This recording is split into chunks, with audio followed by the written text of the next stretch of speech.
I want to tell you about a dream I had. I was inpatient on a psych ward, but had been allowed to go to town. All of a sudden, my feelings became overwhelming. I became completely lost. I didn't know where I was. Is this the library or the mall?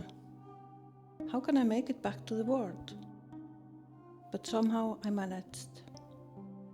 When I came back to the ward, all the staff was busy. I felt so bad. I was crying.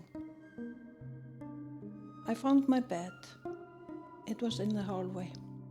I did sit down on the bed with my legs crossed, and I cried and I cried.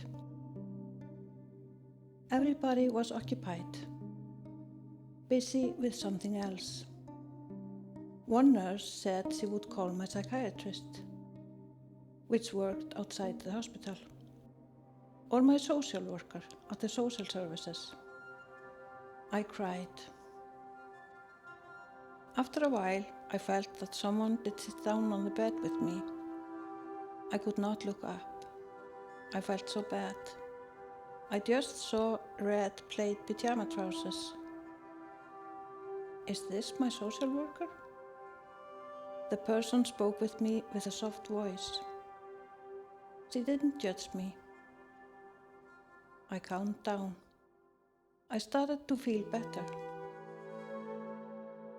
Eventually, I was able to look up. And then I saw it. It was up here that I know.